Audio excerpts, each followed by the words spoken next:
Home Office. I have a great deal of respect for the civil servants. I do not have a great deal of respect for those who are putting pressure on them to reach decisions which they are not able to do on full evidence.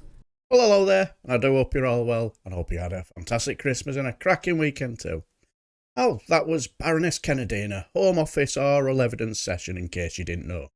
And in this video you will clearly see that she has very little time for our Suella Bravermen, and things get a little bit heated when the subject got onto the pressures the civil service had to deal with when processing vulnerable refugees. Thank you. Secretary of State, I have just completed chairing an independent commission of inquiry into asylum provision in Scotland. I will press that report into your hands, and I hope that you will take the opportunity of reading it and its recommendations, because it was a very serious critique of the Home Office, I'm afraid. But one of the recommendations was that, a unit independent of the Home Office be set up to determine asylum claims. And I just wondered what you thought of that. And let me explain the rationale for that, because as quickly as you can. As quickly as we can, but you will know there's a very strong feeling that there is a culture of disbelief in the Home Office, and that the starting point in dealing with asylum applicants is not to believe their account and to start from that position.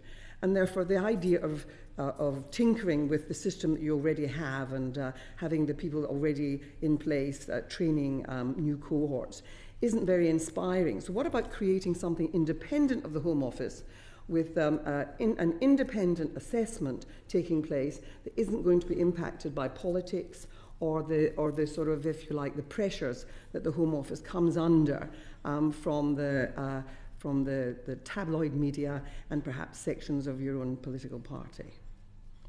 Well, I would challenge the assumption actually in your question, and when the Home Office, and I want to take this opportunity to thank everybody in the Home Office who works incredibly hard to make these decisions, particularly in our immigration and asylum caseworking teams, of which there are many, many people, and they are, and I've met many of them, and my impression is that they are incredibly sensitive to the real life impact of their work and the individuals that they are considering in their casework. It's not just, I really get the impression it's not just a case. They're under great pressure to reach targets. They're under great pressure from the political cohorts at the head to reach certain outcomes. There is an antagonism towards increasing numbers of granted asylum.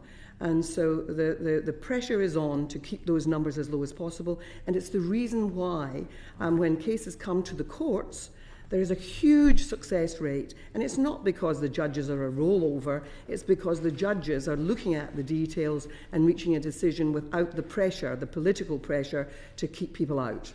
I don't think that's borne out by the numbers. I mean, the grant rate for asylum is quite high in the UK. If you look at the numbers of people applying for asylum and then being granted it, usually after we have applying to the courts, a very high rate of asylum grant in this country. So according to our numbers, what you're talking about isn't actually borne out. Why not have an independent system? Why not have an independent of the Home Office system where people can be employed to assess this independently and in compliance with international law? Well, we are, the Home Office is there to discharge a public function. These decisions are a reflection of our public function, which is to control our borders. And decisions on individual immigration cases is a fundamental aspect for which, rightly, elected politicians need to be held to account. And therefore, I think there is an important connection which is necessary between political accountability and performance on our asylum cohort and strategy and policy, not individual cases. I'm not going to ever make an individual case on someone's asylum application, but our policy, of course, that must be the product of clear steers from ministers for which we have a mandate given to us by the British people through democratic processes. I think outsourcing it to an independent body which would not be held to account politically. I don't think there are many independent bodies that ultimately are accountable to government. You know that. And so there would be a way of doing that. But it would mean that there was not the pressure of reaching targets. You're already talking about one case a week not being good enough, and that there's going to be targets to reach more than that every week. Well, that puts pressure on people to reach an easy decision, sometimes on complex cases, where what they need is more evidence. And so there's a real concern about what you're describing as a way of tinkering with the system to put more pressure on, when in fact the problems of delay is caused by your having reduced the numbers of people working inside the Home Office doing this caseworking. The numbers were really reduced. People were waiting for as long as 3 years, not able to work, suffering mental ill health. You know the problems that have flown from Lena, I'm sorry. This is an interesting debate. We could probably spend an hour spend a whole day on these individual subjects. But yes. I think that the Home Secretary's answered the specific question. I know, and there are different views, clearly. Chair, without prolonging, I do feel the need as the senior civil servant in the Home Office to defend civil servants in the Home Office. I have a great deal of respect for the civil servants. I do not have a great deal of respect for those who are putting pressure on them to reach decisions which they are not able to do on full evidence. Now, I don't know about you, but something tells me that if our Leaky Sue was dishing out Christmas cards that day, I doubt Baroness Kennedy will have received one. Clearly sees straight through our Suella Bravermen, doesn't she? And she has very little time for her utter rot and drivel, and saw straight through Matthew Rycroft's defence of the civil service. Now, for me, I don't know whether intentional or unintentional, but I get the feeling she viewed it as a bit of a slide dig at her, and she was having none of it, was she?